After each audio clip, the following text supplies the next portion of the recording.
लेकिन खुदा आपकी कोई गलतियों के हिसाब किताब नहीं ले रहा आपसे। आपके लिए तो उसने अपनी जान दे दी, अपना लहू बहा के आपको छुटकारा दे दिया, और आपके गुनाहों का हिसाब वो नहीं लेगा। तो याद रखिए, अगर वो नहीं ले, एक आयत है ना, मुफ्त पाया है और मुफ्त दो। अगर अपनी माफी आप मुफ्त में चाहते हो, दूसरे को मुफ्त में देना पड़ेगा। अगर उसकी बातचीत चाहते हैं ना जमीन पर भी वैसी हो, तो उसके हुक्मों पर चलने की जरूरत बहुत जरूरी है आपके लिए।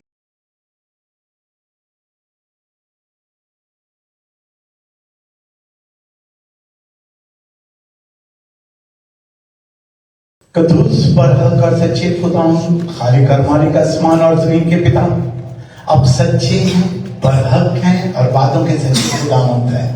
आपकी हजूरी है, रूह कुदस का दबदबा है यहाँ पर, और जितनी देर आपका कलाम होगा, इनकी सोचों पर, इनके ख्यालातों पर आपका गहरा पहरा होगा प्रभु। और खुदावंद कुछ ऐसा हो जाए जैसे इब्तिदा में आपका रूह पानियों के ऊपर जुम्बश करता था, इस वक्त आपका रूह यहाँ पर जुम्बश करे, आपकी हजूरी हो, और खुदावंद का कलाम आपकी मर्जी के मुताबिक हो। अपने आप को और अपनी पूरी कलीसिया को आपके लहू में छुपाते हैं आसमानी पिता, और कुछ आज आपकी मर्जी को मांगते हैं। और खुदावंद ये सबके लिए बरकत का बायस हो आज का कलाम। ओ यस लॉर्ड, ये सब कुछ मैं मानता हूँ आपके प्यारे बेटे और हमारे खुदावंद यीशु मसीह के वसीला से, आमीन। लूका की अंजील 11 बाब और उसकी 1 आयत, पहली आयत तलाक।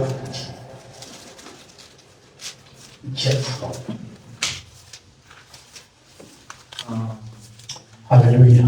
लूका की अंजील 11 बाब ਦੀ पूरी पहली आयत। ਤਾਂ ਇਉਂ ਹੋਇਆ जी ਕਿ ਉਹ ਕਿਸੇ ਥਾਂ ਪ੍ਰਾਰਥਨਾ ਕਰਦਾ ਸੀ। जी एक मिनट, ऐसा हुआ कि वो यानी यीशु मसीह किसी जगह पर क्या करता था कि प्रार्थना के लिए दुआ कर रहा था, और ਅਤੇ ਜਦ ਕਰ ਹਟਿਆ ਤਾਂ ਉਹਦੇ ਚੇਲਿਆਂ ਵਿੱਚੋਂ ਇੱਕ ਨੇ ਉਹਨੂੰ ਆਖਿਆ, ਪ੍ਰਭੂ ਜੀ ਸਾਨੂੰ ਪ੍ਰਾਰਥਨਾ ਕਰਨੀ ਸਿਖਾ। प्रभु जी सानू प्रार्थना करनी सिखा। इसका मतलब है कुछ खास चीज है जो शागिर्द सीखना चाहते हैं। वो क्या है? प्रार्थना। आप में से कितने लोग चाहते हैं कि वो प्रार्थना सीखें? प्रार्थना मुख्तलिफ टाइप की होती है। चर्च में आप करते हैं, अपनी फैमिली के साथ करते हैं, अकेला करते हैं, सब दुनिया के लिए करते हैं। और आज खास बात हम सीखेंगे कि प्रभु क्या सिखाना चाहता है। शागिर्दों ने क्या बोला? सानू प्रार्थना करनी सिखा। सानू प्रार्थना करनी सिखा। तो जो सीखना चाहता है आज का कलाम उसके लिए है। आमीन। और कहता है कि जो शागिर्द होता है वो हमेशा सीखता रहता है, उसकी हद नहीं होती। बूढ़ा भी हो उसे सीखना पड़ता है और वो सिखाता रहता है। तशरीफ रखिए खुदावंद के हुजूर में मत्ती की अंजील 6 बाब और उसकी 6 आयत से 13 आयत तक पढ़ेंगे, लेकिन एक आयत हम पढ़ेंगे। 6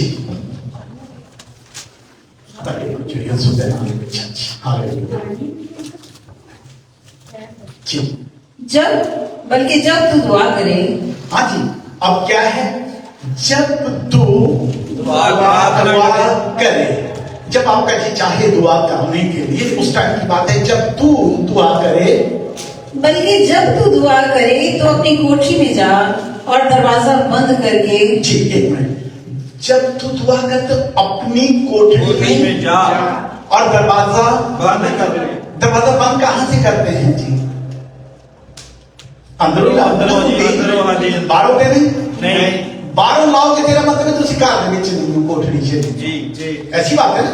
जब अंदर से बंद करोगे तो इसीलिए बंद करोगे कि कोई दूसरा वहां आ ना सके। कई दफा फैमिली में ऐसा होता है, आप अंदर तन्हाई में जाके दुआ करना चाहोगे तो आपको अपनी वाइफ की आवाज आती होगी, बच्चों की आवाज आती होगी, कभी कभी ऐसा होगा कि कहीं से रोशनी भी आती है। जी तो ये जो है, जब तू अपनी कोठरी में जा तो दरवाजा बंद कर ले।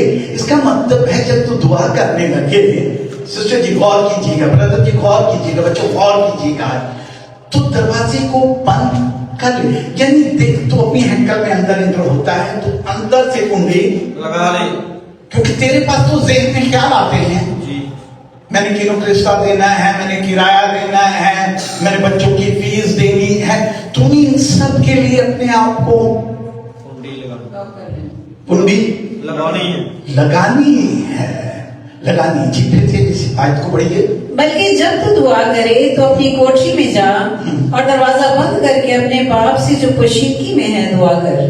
इस सूरत में तेरा बाप जो अच्छी आयत पढ़नी है। इस सूरत में तेरा बाप जो पोशीदगी में देखता है तुझे बदला देगा। तेरा बाप जो पोशीदगी में देखता है तुझे बदला देगा। बदला देगा।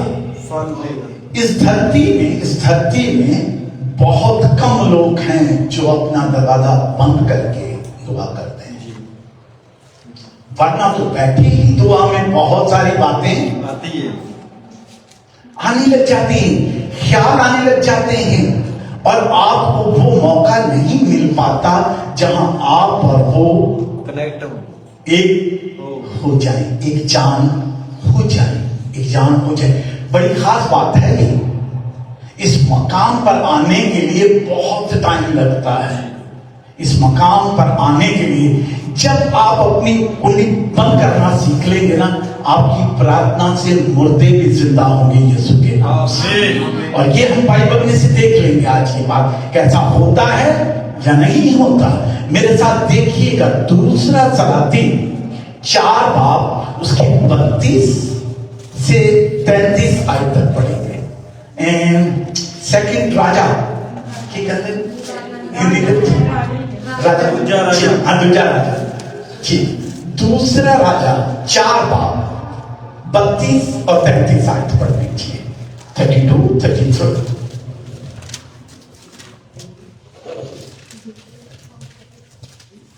जब एलीशा उस घर में आया तो देखो वो लड़का मरा हुआ उसके पलंग पर पड़ा था। एलीशा जब आया है तो क्या हुआ है कि वो बच्चा मरा और बच्चा पड़ा हुआ है पलंग पे और मरा हुआ है।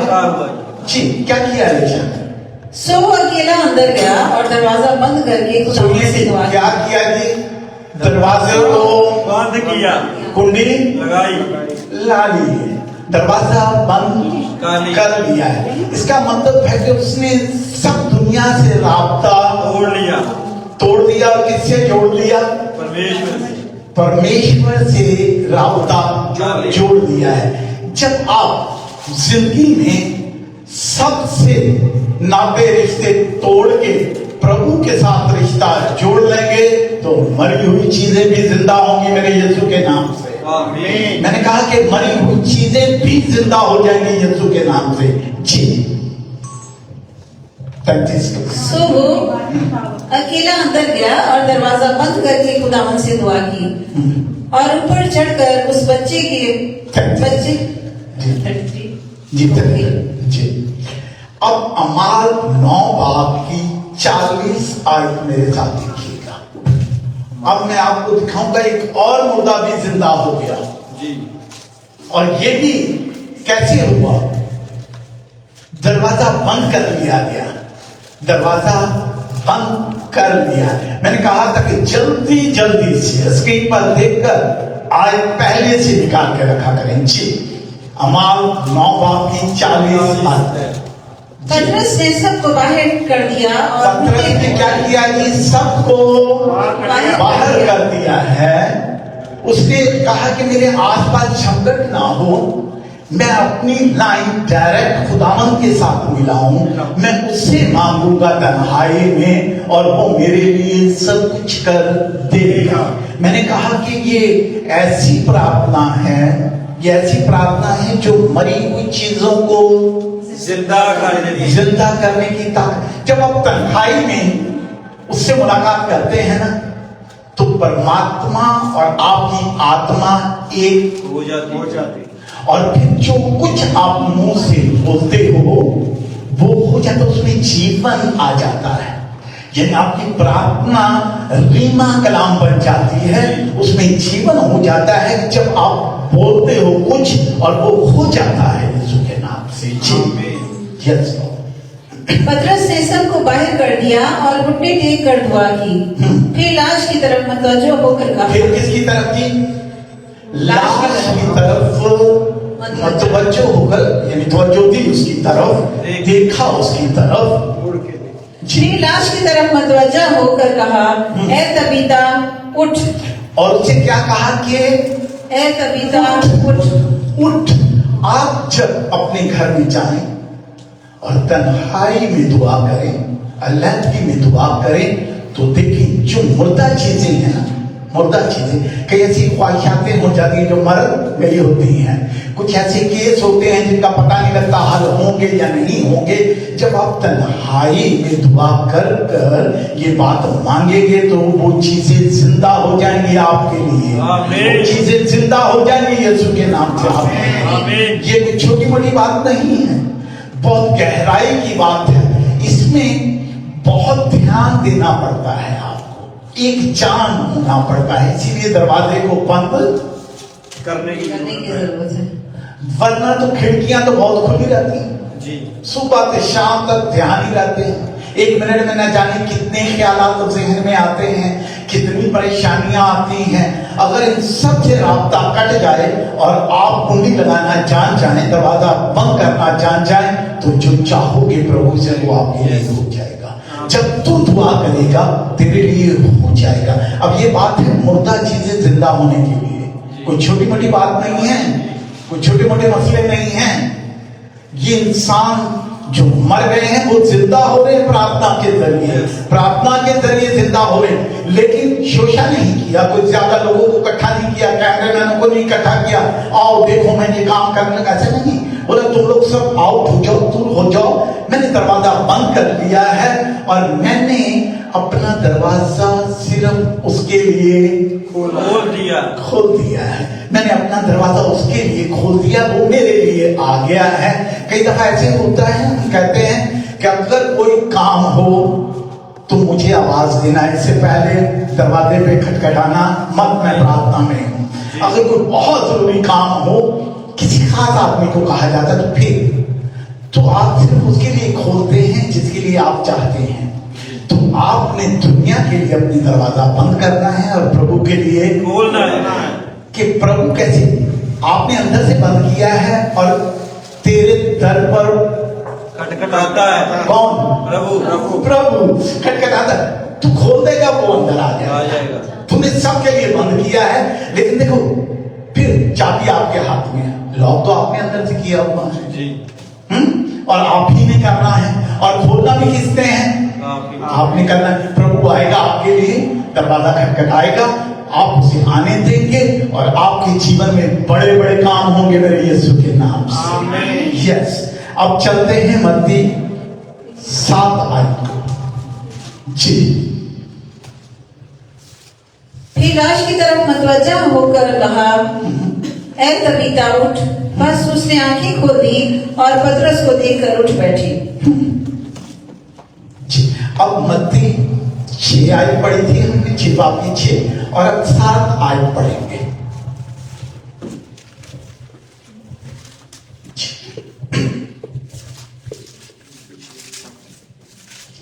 13 तक चलेंगे, ठीक है जी, याद रखिएगा, मत्ती की अंजील में रहिएगा। 7 निशान रख के रखिए, मत्ती की अंजील जिससे निकाले पड़े 7। ਅਤੇ ਤੁਸੀਂ ਪ੍ਰਾਰਥਨਾ ਕਰਦਿਆਂ ਹੋਇਆਂ ਪਰਾਈਆਂ ਕੌਮਾਂ ਦੇ ਲੋਕਾਂ ਵਾਂਗਰ ਬਕ ਨਾ ਕਰੋ। अच्छा जी, ये बड़ी बात है, बड़े गौर कीजिएगा। जब तू प्रार्थना करता है, जब तू दुआ करता है, तो क्या तुझे करने की जरूरत है जी? बक नहीं करने की, जब तुझे बहुत शोर शराबा डालने की नहीं जरूरत है। कई दफा माजरत के साथ किसी के दिल को चोट नहीं पहुंचाना चाहते हम। कई दफा इतनी शोर करते हैं, लोग समझ नहीं लगते कि ये कर क्या रहे हैं, भूत निकाल रहे हैं या मतलब पूरे मोहल्ले को डरा रहे हैं। मतलब इतना शोर शराबा डालने की जरूरत नहीं है। तुम गैर कौमों की तरह ज्यादा बकवास बोलो बोलने की जरूरत नहीं है। बल्कि जी कंप्लीट कीजिए। ਕਿਉਂ ਜੋ ਉਹ ਸਮਝਦੇ ਹਨ ਕਿ ਸਾਡੇ ਬਹੁਤ ਬੋਲਣ ਕਰਕੇ ਸਾਡੀ ਸੁਣੀ ਜਾਵੇਗੀ। हाँ, यानी हमारे ज्यादा बोलने से शायद हमारी सुनी जाएगी। सुनी जाएगी, लेकिन ऐसा नहीं है। और कुछ तो ऐसी भी बातें हैं तू मुंह ना तू बोले तो हो जाए। जी। हाँ हाँ, कुछ ऐसा ना तू मुंह ना भी बोले ना बोल, हाँ? बोले भी ना ते हो जाए। हाँ, तू बोले भी ना तो हो जावे। हाँ, यानी ऐसी बात जो आपने दिल में रखी और आपके लिए हो गई। क्योंकि प्रभु दिल और गुर्दों को जांचता है। जांचने वाला है। एक टाइम ऐसा आया है कि गैर कौम के लोग जो हैं वो बहुत ज्यादा शोर शराबा कर रहे हैं। गाय सभा हुई, बैल सभा हुई है, वो कोशिश कर रहे हैं। जब एलिया ने अग्नि को बुलाया था तो आकर के और वो भस्म हो गया था। ये देख लेते हैं मेरे साथ पहला समाधि 18 बाब और उसकी 29 आयत।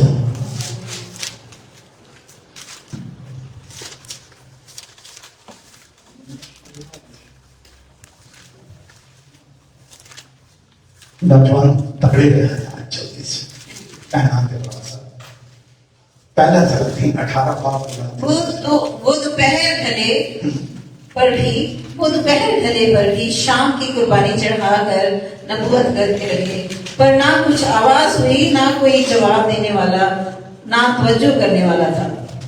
वो लोग क्या करते थे कि गैर बुतों को मानने वाले थे, मोहम्मद नबी के मानने वाले थे, वो अपने देवताओं के, और वो क्या करते थे कि अपने आप को जख्मी कर रहे थे, मारते थे, ढोल बजाते थे और पता नहीं क्या क्या करते थे कि किसी तरीके से उनकी सुनी जाए। पहाड़ पे गए, समुद्र में गए, नीचे आए, उतर गए, शोर डाला, ढोल बजाए, लेकिन नहीं सुनी गई। उनके देवता ने कुछ नहीं सुना, क्योंकि पत्थर जो होते हैं, बुत जो होते हैं, वो कुछ नहीं जानते। सुन नहीं सकते बोले। हाँ, कुछ ना सुन सकते हैं, ना बोल सकते हैं, ना खा लेकिन सकते। लोग हैं दुनिया में जो अपने आप को जख्मी करते हैं, मारते हैं कि शायद ये पत्थर मेरे लिए कुछ करे, लेकिन कुछ नहीं कर सकता। नहीं हो सकता, कुछ नहीं होता। रोते रहो, गाते रहो, ढोल बजाते रहो, लेकिन वहां से कोई जवाब नहीं आएगा। नहीं आएगा। जवाब कहां से आएगा? यशायाह 65 बाब निकालिएगा मेरे साथ 65 और उसकी 24 आयत मेरे साथ निकालिएगा।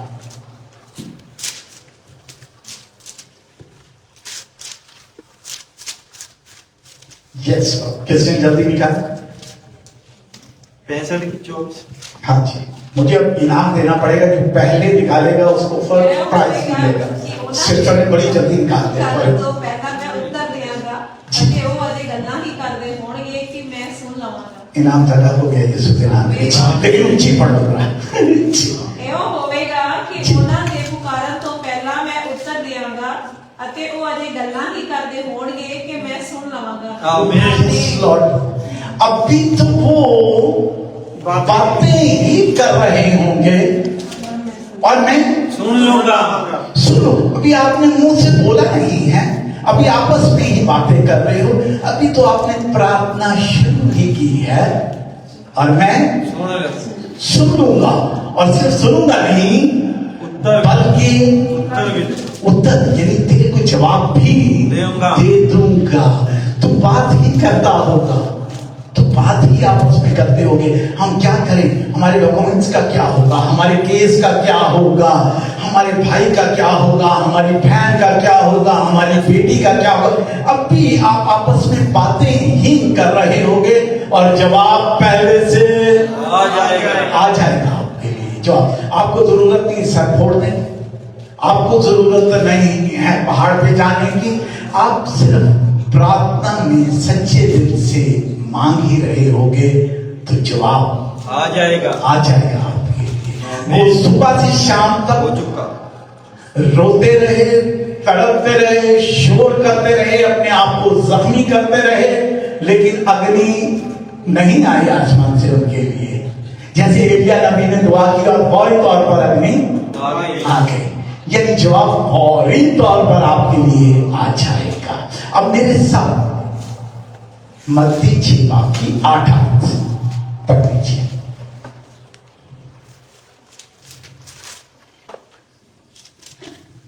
ਸੋ ਤੁਸੀਂ ਉਹਨਾਂ ਵਰਗੇ ਨਾ ਹੋਵੋ, ਕਿਉਂ ਜੋ ਤੁਹਾਡੇ ਪਿਤਾ ਤੁਹਾਡੇ ਮੰਗਣ ਤੋਂ ਪਹਿਲਾਂ ਹੀ ਜਾਣਦਾ ਹੈ ਕਿ ਤੁਹਾਨੂੰ ਕਿਹਨਾਂ ਕਿਹਨਾਂ ਵਸਤਾਂ ਦੀ ਲੋੜ ਹੈ। Yes, Lord. आपका पिता जानता है कि आपको किन किन चीजों की जरूरत है। जानते हैं जी जी ब्रदर जी, ਤੁਸੀਂ जानते बच्चों को केड़ी केड़ी चीज की जरूरत है, कपड़ियां की, रोटी की, हाँ सब जानते हैं। आप इनके पिता हैं, इनके मामू जी भी जानते हैं ये बात, इंडिया वाले मिसाल के तौर पर। उन्हें नहीं पता आप कितने साल का हुआ है। अगर वो भी पता तो उसे पता नहीं कि अब इसकी पैंट टाइट हो गई है, आपको अब नहीं लेके देनी है, उसे नहीं पता। मामू है, इसका प्यार इससे करता है, इसकी मासी है, प्यार बच्चे से करती है, लेकिन आप दोनों मियाँ बीवी बहुत अच्छे तरीके से जानते हैं आपके बच्चों को किन किन चीजों की जरूरत है। इसकी पेंसिल ठीक नहीं, इसका बैग ठीक नहीं है, इसके नए कपड़े आने चाहिए, इसके बाल कटवाने हैं, इसे डॉक्टर के पास लेके जाना है। आप जानते हैं क्योंकि आप इनके पिता पिता सब कुछ जानता है। पिता सब कुछ जानता है। लूका की अंशी 12 की 30 से 31-32 साल पढ़ेंगे।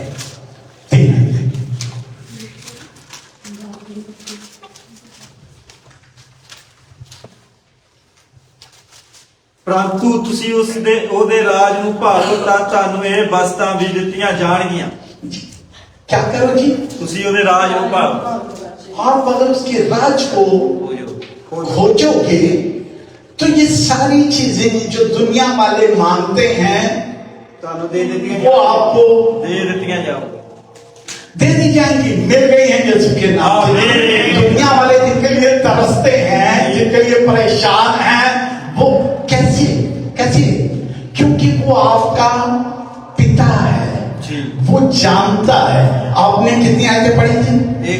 एक 30, 31 और 32 में। 31 पढ़ी जी 32। हे छोटे झुंड ना डर। आओ हालेलुया। एक छोटे झुंड ना डर। हम बोलो अगर आप कम हैं, फैमिली में कम हैं, बिजनेस छोटा है, चर्च छोटा है, कुछ भी चीज आपकी छोटी है तो डरने की जरूरत नहीं है। क्यों? क्योंकि ਤੁਹਾਡੇ पिता ਨੂੰ पसंद आया है जो राज ਤੁਹਾਨੂੰ देवे। ओह, तुम्हारे पिता को पसंद आया कि राज ਤੁਹਾਨੂੰ देवे। तानु राज दे देवे। यस, पिता को पसंद आ गया। जी जी।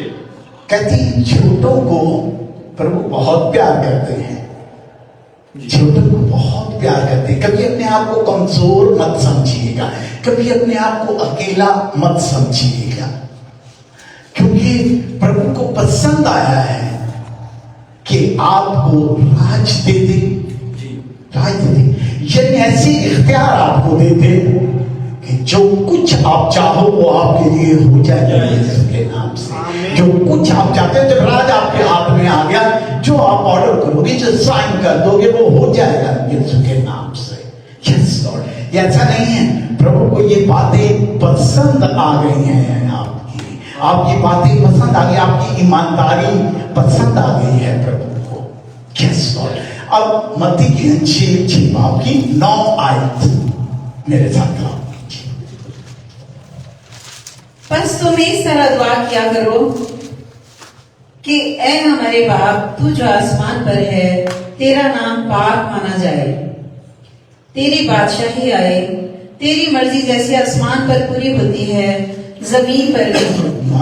कंप्लीट आपने कोई बात नहीं, 9 पढ़ दी थी।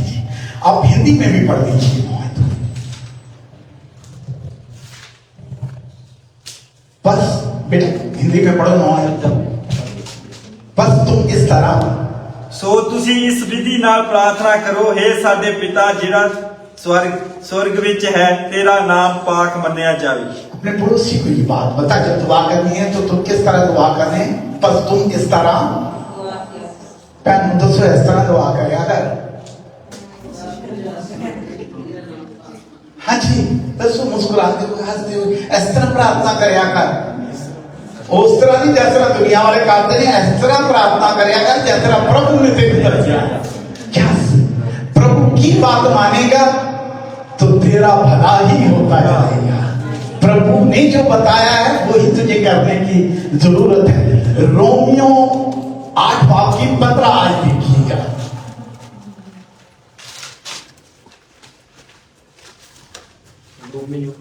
आठ बाब की 15 आयत। रोमियो ਦੇ ਨਾਮ ਨੂੰ ਦਾ खत। क्यों जो ਤੁਹਾਨੂੰ गुलामी ਦਾ आत्मा नहीं मिला? सुनेंगे, अब सुनिएगा, आपको गुलामी का आत्मा नहीं मिला। मिला है? नहीं। गुलामी का आत्मा था डर? नहीं। अच्छा जी, और कौन सा? जो फिर मुड़ के डरो। हाँ, मतलब आपको ऐसा आत्मा नहीं मिला हुआ कि आपके अंदर डर डर डर रहे, बल्कि आपको कौन सा आत्मा मिला है जी? नेपालक पुत्र होने का आत्मा मिला है। ओ पालक होने का आत्मा मिला है। और उससे हम क्या बोल सकते हैं? जिस करके ऐसी अब्बा है पिता पुकार दे। हम खुदावन को कैसे बुलाते हैं? अब्बा है पिता। अब्बा, बाप। हम कैसे पुकारते हैं? अब्बा पिता। लोगों का और तरह का रिश्ता है, दुनिया की कौमों का देखो और तरह का रिश्ता है। नाराजगी की कोई बात नहीं है, वो अपने मुंह से बात कह ही नहीं सकते, शक में पड़ जाते हैं, परेशान हो जाते हैं, अपने सोचते कि गुनाह है। लेकिन आपको एक हक मिला है, वो क्या? पिता अब्बा। किसी और कौम को ये नहीं है, कोई नहीं ऐसे पुकारता। अब्बा पिता बाप कह के कोई नहीं पुकारता, नहीं पुकारता, पुकार नहीं सकते, बोल नहीं सकते जी। और वो हक पे है जी। ये कोई हक हो तो पुकार सकते। आप पड़ोसी के बच्चे को बहुत प्यार करेंगे, उसे कह सकते हो बेटा बेटा बेटा, बेटी बेटी बेटी, लेकिन जब आप जायदाद देंगे तो किसको देंगे? अपने को जी। पाजी से वो तरीका पड़ोसियों के बच्चे को नहीं पढ़ नहीं, ऐसे बोला नहीं देंगे, बोला अपने बेटे को। और हक की बात है, तो जब आप पिता बोल के पुकारते हो तो हक भी आपको मिलेगा, आप ही को मिलेगा। और फिर एक इख्तियार बढ़ जाता है, जब प्यार से पिता को बुलाया जाता है तो पिताजी चाहते ना चाहते हुए भी ऐसे काम कर जाते हैं बेटे के लिए, बेटी के लिए, चाहे वो मुश्किल में हो, तकलीफ में हो, लेकिन अपने बेटे और बेटी के लिए भलाई कर जाते हैं। तो आप लोगों को तो बेटी और बेटे होने का हक हासिल है, इसलिए आप कहते हैं ऐ मेरे बाप तू जो आसमान पर है, तेरा नाम पाक माना जाए, तेरी बादशाही आए। आप कह सकते हैं ये बातें क्योंकि आपको हक हासिल है, दूसरा आदमी ऐसे नहीं कह सकता। ये आप लोग खुश नसीब हैं कि आप बाप कह के उसे पुकारते हैं और वो आपको अपनी बेटी कहता है, आपको अपना बेटा कहता है जी। Yes Lord. उसके बाद आपने 10 आयत पढ़नी है। तेरी बादशाही आए, तेरी मर्जी जैसी आसमान पर पूरी होती है जमीन पर भी हो। तेरी बादशाही जैसे आसमान पर पूरी होती है जमीन पर भी हो। तो इसका मतलब है धरती पर प्रभु कुछ चाहता है कि उसकी मर्जी पूरी हो। मानते हैं हम लोग भी, वो भी प्रभु यही चाहता है, जैसे उसका हुक्म फरिश्ते मानते हैं उसी तरह आप और हम सब मानने वाले हों। ये प्रभु चाहता है कि उसकी मर्जी धरती पर भी। पहला थिस्सलुनीकियों 5 बाब और उसकी 16, 17, 18 और 19 आयत हम पढ़ेंगे। समझ से आप लोग प्रार्थना करते ना, आखिर में आए हमारे बाप तो जो आसमान पर है, तो आज से आप पूरे तौर पर समझ पाएंगे कि प्रार्थना है क्या, इसके मीनिंग्स क्या है जी। हर वक्त खुश रहो जी। सुने जी, आप क्या है पहली बात? हर वक्त खुश रहो, हर वक्त खुश रहो। खुश रहो जी। बिला नागा दुआ करो, हाँ जी, बिला नागा दुआ करो। दुआ करो। अज दिल नहीं करदा करदा, अज थकी नहीं हाँ, अज थकिया होया बोला ऐसे नहीं। हर रोज दुआ करनी है, हर रोज दुआ करनी है और खुश भी रहने की जरूरत है। कभी कभी ये होता है ना कि इंसान दुख में होता है, तकलीफ में होता है, परेशानी, लेकिन खुदा कहता है कि हर वक्त दुआ खुश करो। रहो। दुआ करोगे तो खुश हो कोई। जी और आसमान में उसकी यही बात है, आसमान पर तो तकलीफें नहीं है, खुश है हर टाइम। और वो चाहता है कि धरती पर भी उसके लोग हर वक्त खुश रहें और प्रार्थना करते रहें जी। हर एक बात में शुक्रगुजारी करो, और हर बात में शुक्रगुजारी करने की जरूरत है जी।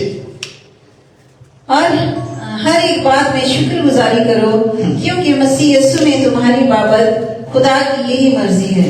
खुदावंत की यही मर्जी है। यही मर्जी है। तो हम कहते हैं जैसी तेरी मर्जी आसमान पर पूरी हो, जमीन पर भी हो, तो जमीन पर उसकी क्या मर्जी। एक मिनट फिर कंप्लीट करेंगे जी।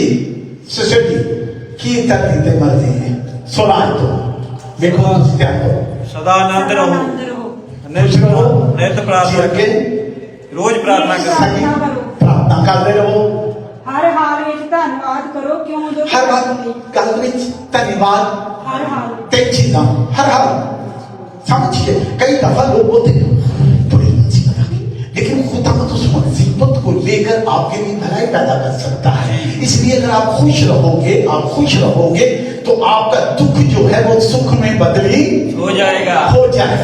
सुख में बदली हो जाएगी। इसलिए कहा है कि तुम हर वक्त खुश रहो। खुश रहा करो। मैं ऐसे एक बच्चे को जानता हूं जिसका आगे पारामो में जो होता है रेजिडेंट परमानेंट, उन्होंने बोला कि आपको नहीं मिलेगा, रिजेक्ट कर दिया। उसने चर्च में शुक्रगुजारी कर दी। जी असूलन तो वो लटकना चाहिए था, जी परेशान होना चाहिए था। उसने शुक्रगुजारी के लिए खाना बना दिया चर्च में, जी और खुदावंद ने उसके दुख को खुशी में बदली। कर आज वो रेजिडेंट परमिट लेके बैठा हुआ खुदावंद के नाम में। हाँ, उसने उस वक्त शुक्रगुजारी की जबकि उसको रोने की जरूरत थी। हाँ, चोट तो भारी लगी थी, जी लेकिन उसने बर्दाश्त किया, शुक्र किया खुदावंद का, और उसके लिए खुदावंद ने भलाई पैदा कर दी जी। कंप्लीट कर दीजिए जी। हर एक बात में शुक्रगुजारी करो, क्योंकि मसीह यीशु में तुम्हारी बाबत खुदा की यही मर्जी है। रूह को ना बुझाओ, रूह को ना बुझाओ।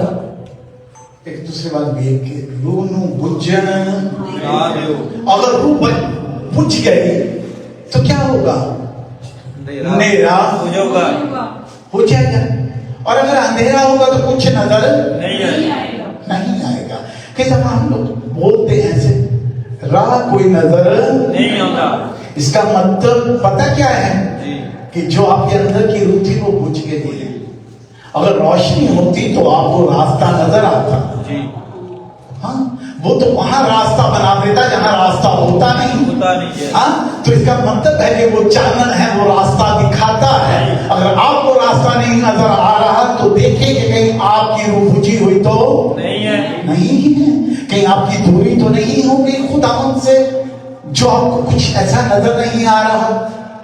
हाँ, ये बहुत जरूरी है कि रूह को कभी भी बुझने ना दिया जाए। जब कैंडल जलाते हैं और हवा चलती हो तो लोग अपना हाथ यूं करके रखते हैं मोमबत्ती पर, जी ताकि वो बुझे ना ऐसे करते हैं। और कई दफा अगर बाहर जब गांव साइड पे होते, जो बाहर साइड होते, तो 2-3 आदमी भी जो इकट्ठे होते कि आग ना बुझे, जलती रहे, हाँ, लाइट मिलती रहे। तो आप लोगों को चाहिए दुआ करते रहो ताकि आपका रूह जो है वो बुझ बल्कि रोशन रहे जी। अब मेरे साथ 11 आयत देखिएगा, मत्ती के इंजील के।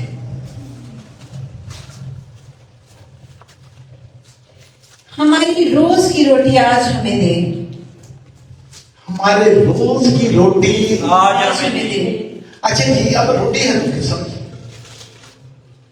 एक तो वो है जो हमारे जिस्म के लिए जरूरी होती है, और इसके लिए सब इंसान मेहनत करते हैं। जी करते हैं जी, परेशान सुबह से शाम तक थके रहते होते हैं इंसान, मेहनत कर करके इस रोटी के लिए, इस जिस्म के लिए ज्यादा मेहनत हम करते हैं। कपड़ों के लिए, घर के किराए के लिए, खाने के लिए करते हैं सारे मेहनत। पूरी दुनिया इसी में लगी हुई है, इसके चक्कर में। और इसके लिए कई लोग तो बहुत परेशानी भी गुजारते हैं जीवन में। ज़बूर 34 और उसकी 10 आयत मेरे साथ निकालिएगा।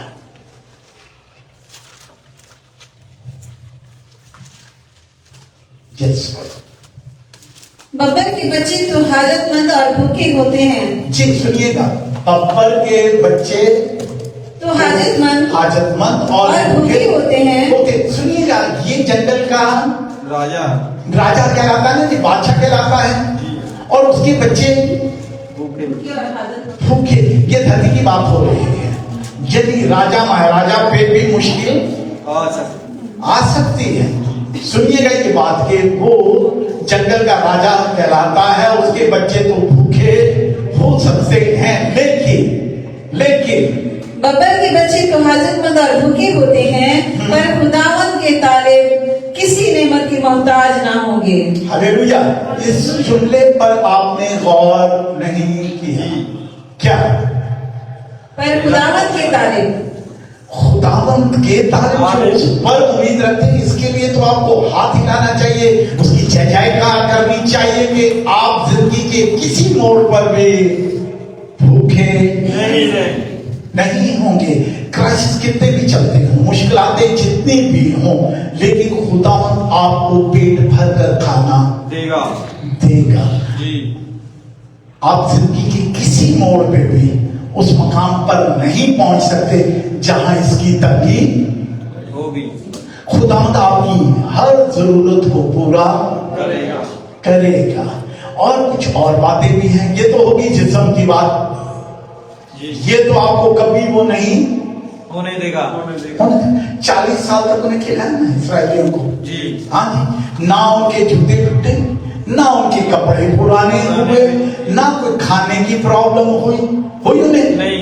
इसके लिए उन्होंने काम किया नहीं, कुछ मेहनत की नहीं, हर रोज उनको खाना मिलता था, मिलता था, मना मन्ना मिलता हाँ मिलता था आसमान से। उन्होंने इसके लिए मेहनत नहीं की।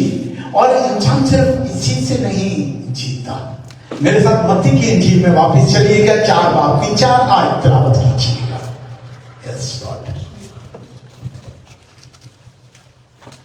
पर उन्हें उत्तर दिता, लिखिया है जी कि इंसान निरी रोटी नाल ही जिਉਂਦਾ नहीं रहेगा, जी, पर हरेक वाक नाल ਜਿਹੜਾ परमेश्वर ਦੇ ਮੂੰਹੋਂ ਨਿਕਲਦਾ है।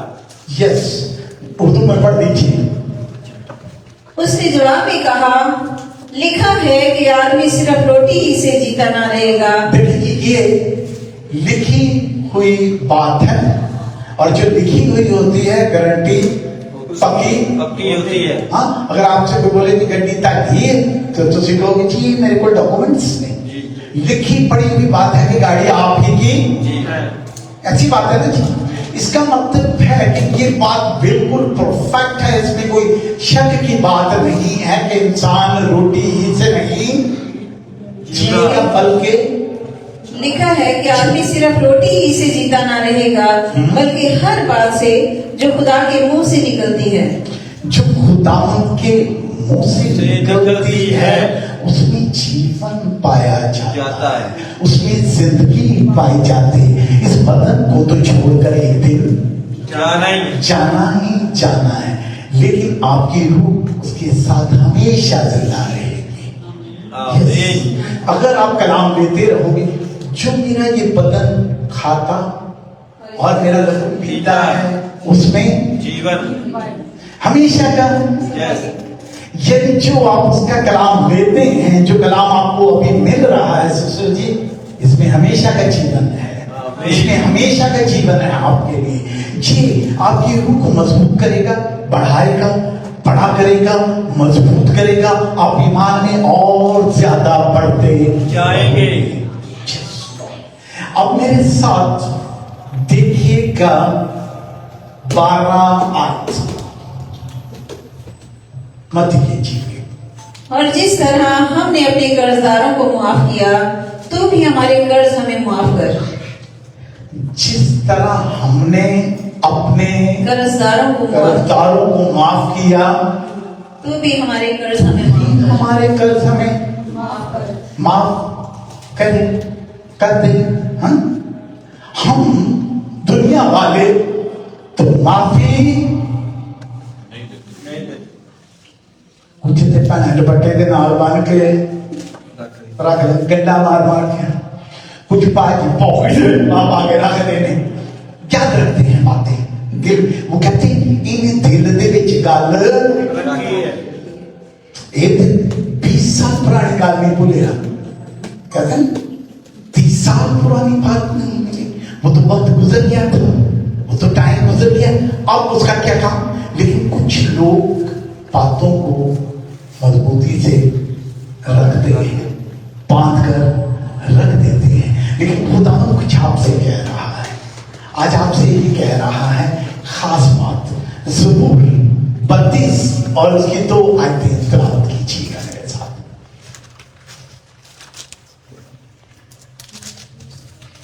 मुबारक है वो आदमी जिसकी खता बख्शी गई। मुबारक है वो आदमी, मुबारक है वो भैन, मुबारक है वो भरा, मुबारक है वो बच्चा जिसके गुनाह बख्शे गए। गुनाह ध्यान रखो बाइबल के उत्ते। मुबारक है वो जिसके गुनाह बख्शे गए। बख्शे गए। जो चीज बख्श दी जाती है उसका हिसाब किताब नहीं होगा।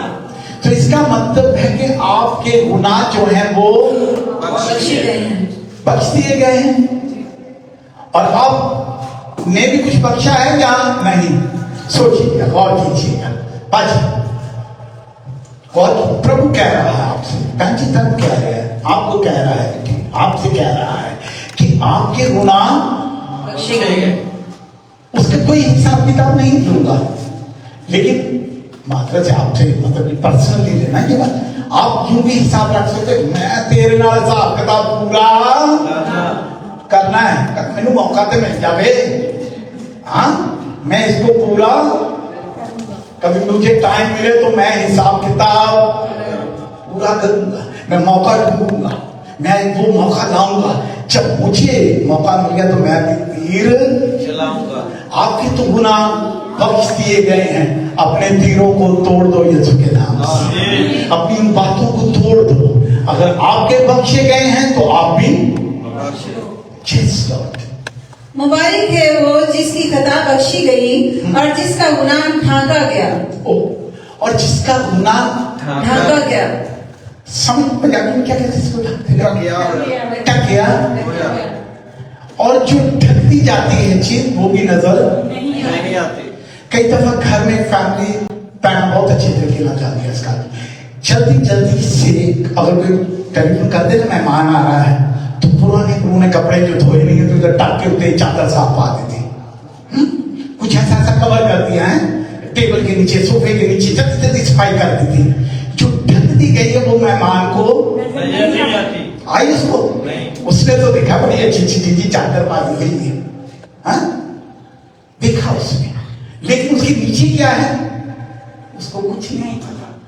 ढक इसी तरह आपके मेरे सबके गुनाह खुदा ने ढक दिए गए हैं, ढक दिए गए हैं। वो उठाता नहीं है। एक बात याद रखिएगा, जिसे वो ढक देता है उसे वो ढका ही रहने देता है। वो ढका रहने देता, कवर कर देता है, कवर कर देता है। उसके नीचे जो रह गया वो रह गया, वो उसे ढक देता है, कुछ नया बना देता है। और जिसकी वो गुनाह ढक देता है वो मुबारक इंसान है। आप लोग मुबारक हैं कि गुनाहों को ढक दिया गया है, ढक दिया गया है। आप उसको वो नहीं याद करेगा।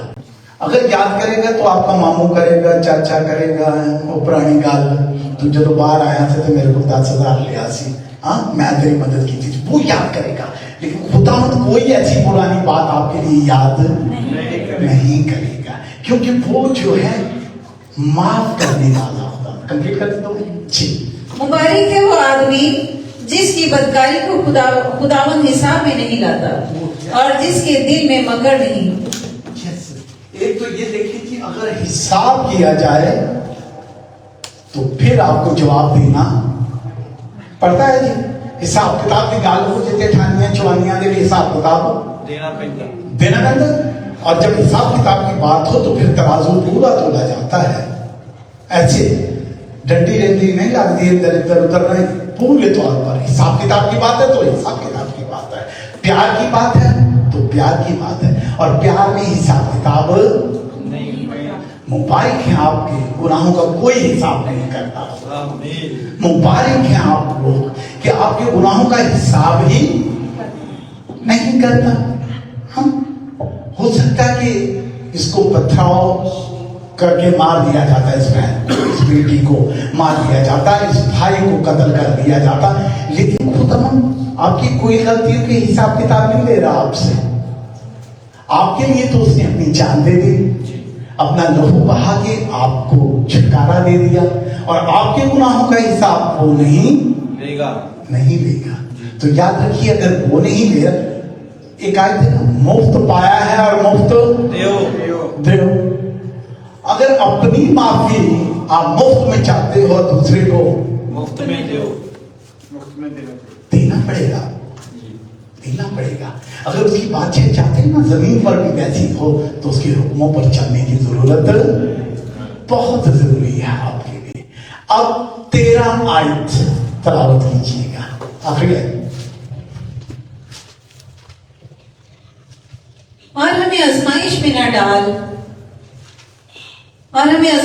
न डाल, बल्कि बुराई से बचा, क्योंकि बादशाही और कुदरत और जलाल हमेशा तेरे ही हैं। आमीन। आमीन जी।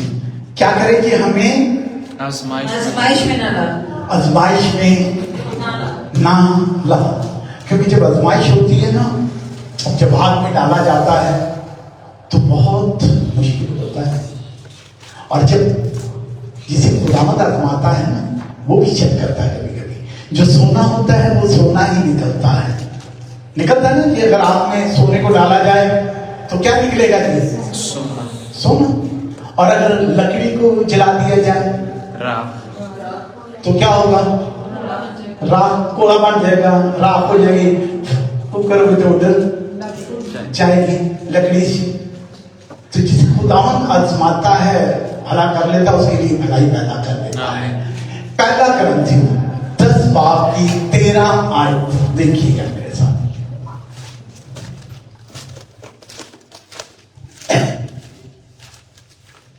तुम किसी ऐसी आजमाइश में नहीं पड़े जो इंसान की बर्दाश्त से बाहर हो, और खुदा सच्चा है, वो तुमको तुम्हारी ताकत से ज्यादा आजमाइश में ना पड़ने देगा। जब खुदावंद किसी को चेक करता है तो इतना ज्यादा नहीं करता कि वो आपकी ताकत से ज्यादा हो। वो ओरियो का हिसाब रखता है, इसमें कितनी कैपेसिटी है, आपको उतना ही वजन देगा, उससे ज्यादा आपको नहीं देगा।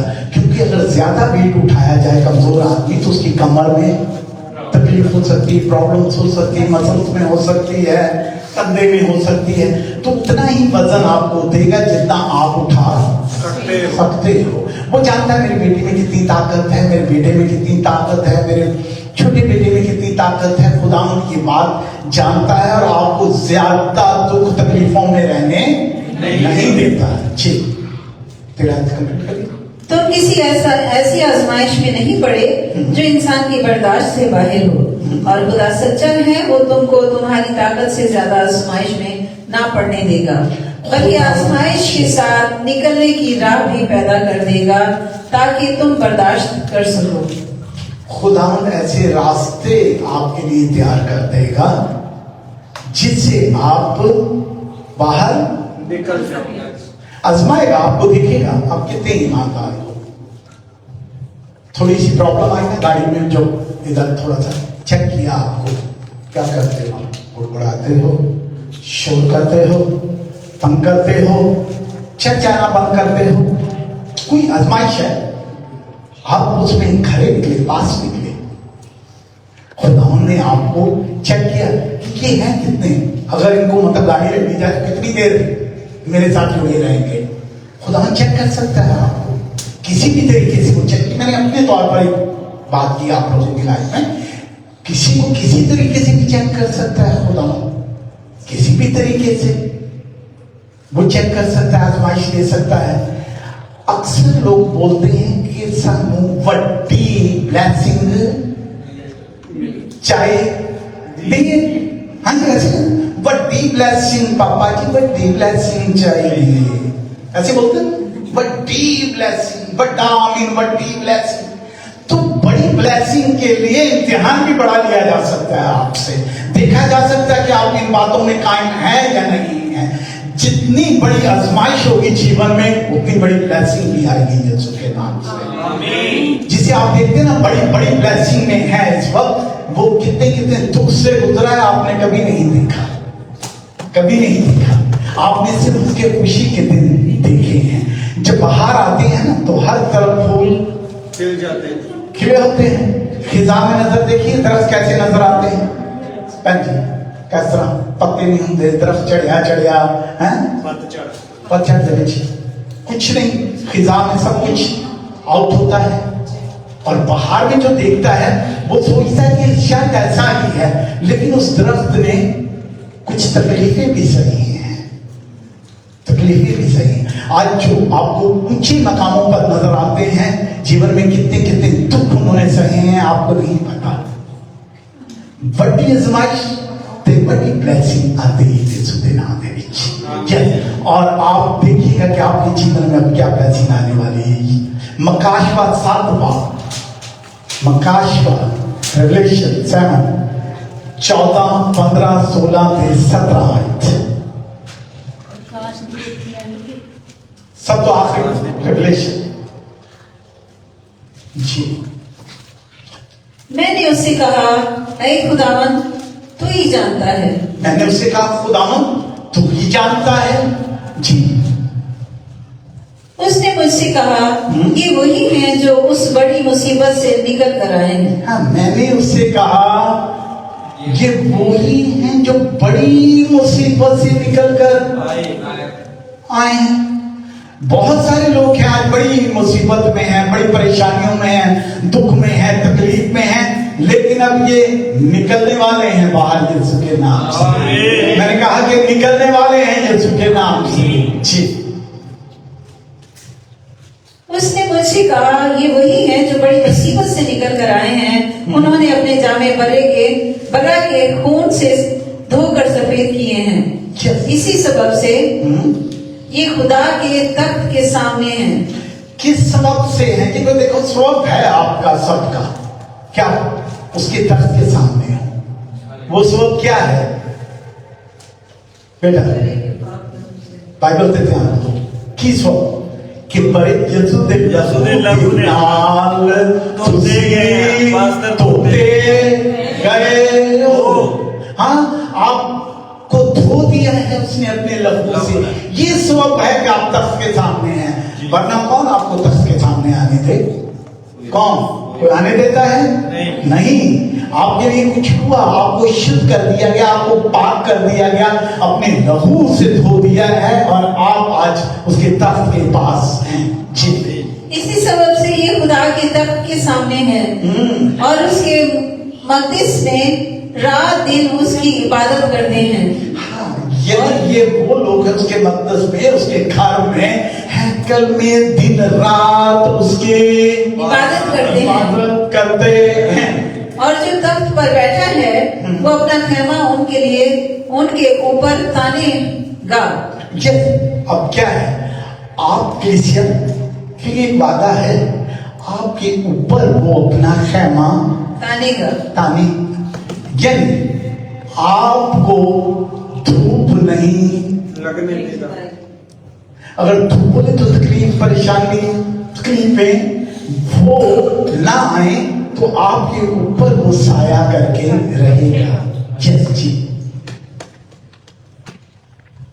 इसके बाद ना कभी उनको भूख लगेगी ना आज प्यास अब देखिए कि उनको भूख और प्यास नहीं लगेगी। ये कौन सी बात पूरी हुई? कलीसिया हाजर केड़ी बात पूरी हो गई?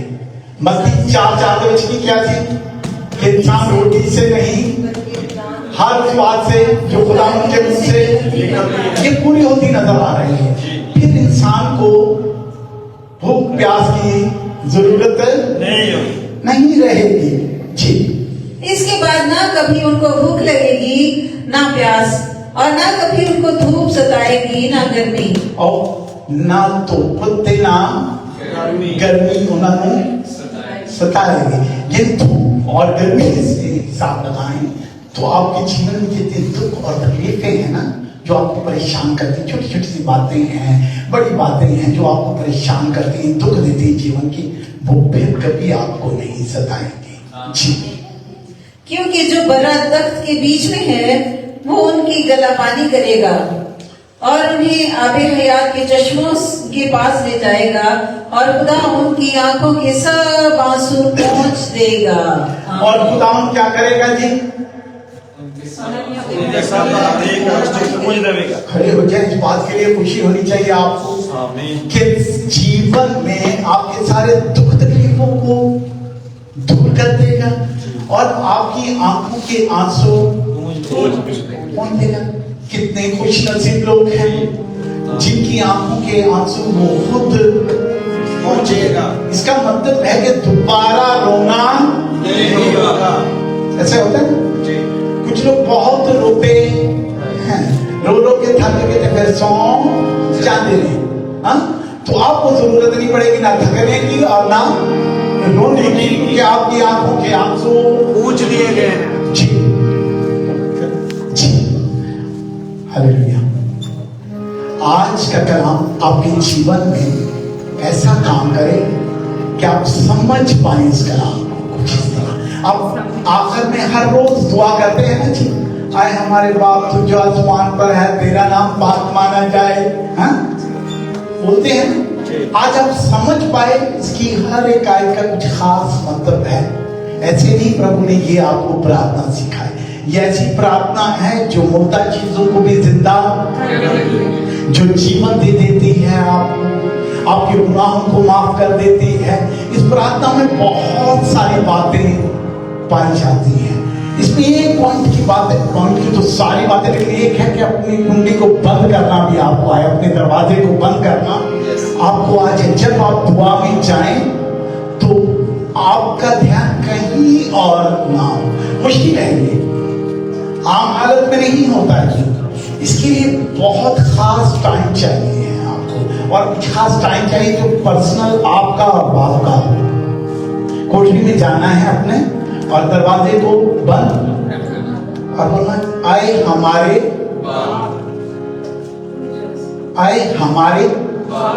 मेरा पर्सनल नहीं, सबका है।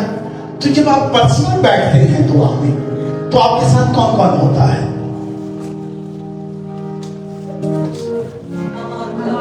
और बाप भी है। तो देखिए कि दुनिया में और बहुत सारे लोग हैं दुखी, उनको भी शामिल करें। हॉस्पिटल में है, जेल में है, हाँ परेशानियों में है, उनको भी अपने इधर ले लीजिए और बोलिए, है हमारे बाप, तो इनको भी छुटकारा। अपने साथ एक टीम इकट्ठी कर लो, अपने साथ। आप अकेले हैं लेकिन उनको भी शामिल कर लो जिनको आपकी भी जरूरत है और आपकी भी जरूरत है।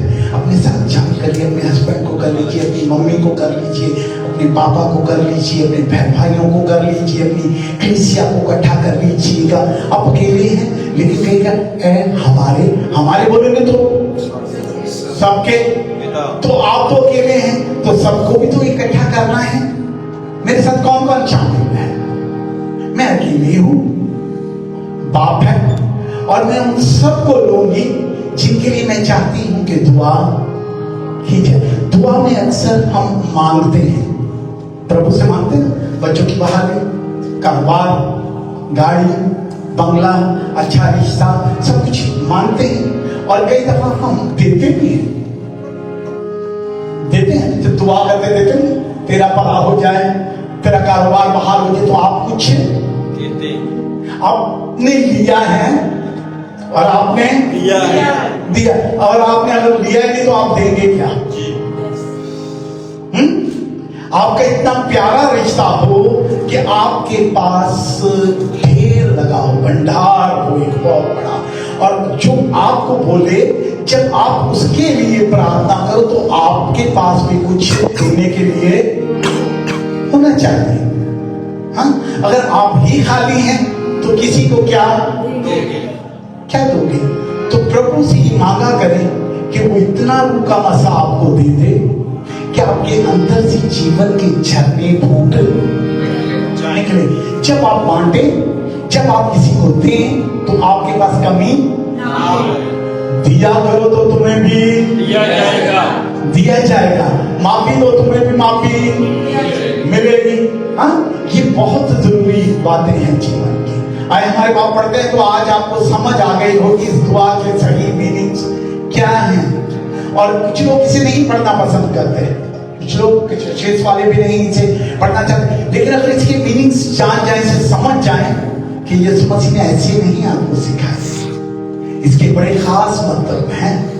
जब तुम दुआ करे, जब तुम करे तो अपनी कोठरी को बंद कर देना, आज के बाद अपनी आंखों को बंद करते हैं और अपने हाथों को उठाते हैं। Yes Lord, hallelujah, hallelujah, hallelujah, hallelujah, hallelujah.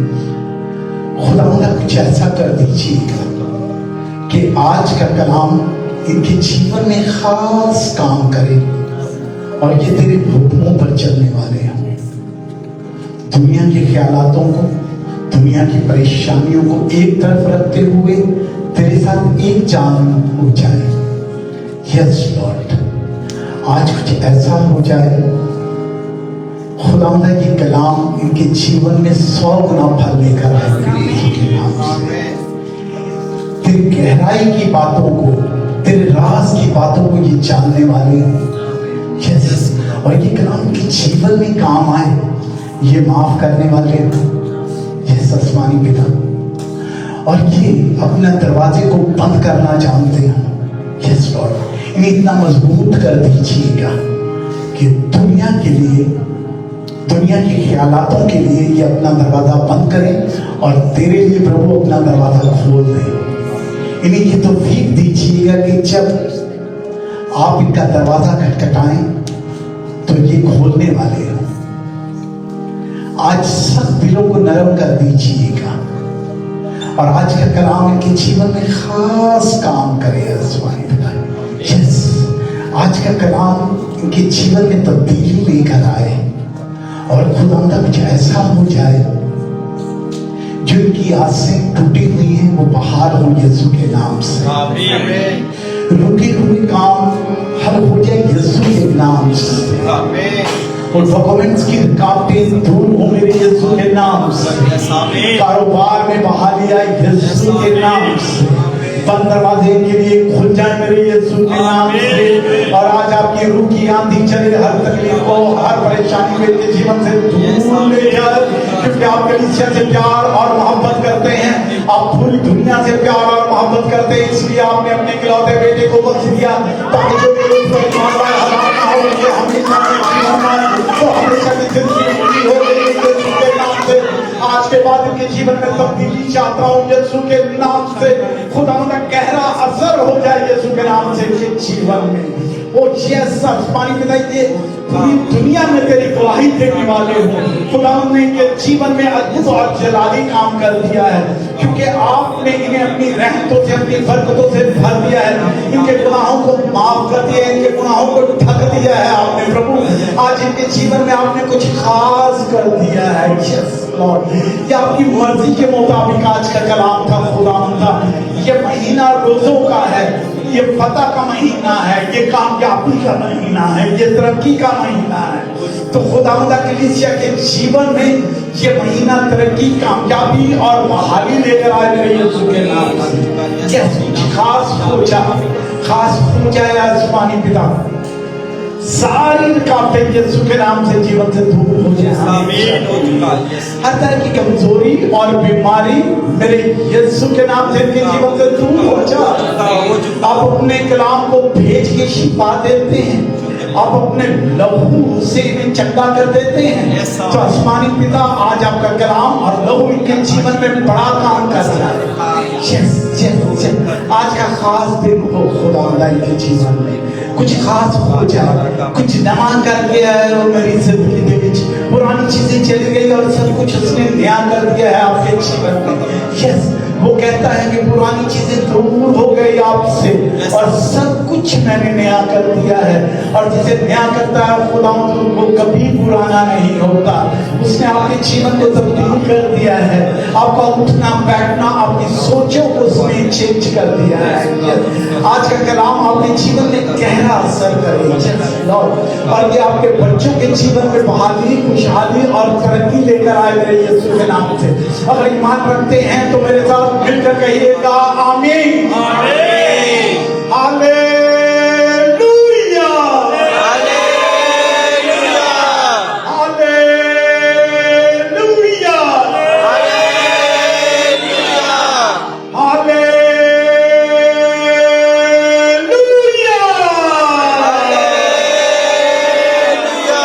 घरों की दीवारें टूट गई, कामयाबी तरक्की आपकी हो गई यीशु के नाम से। धन्यवाद दीजिएगा, उसका शुक्र कीजिएगा। Yes, yes, yes, yes, yes. Hallelujah.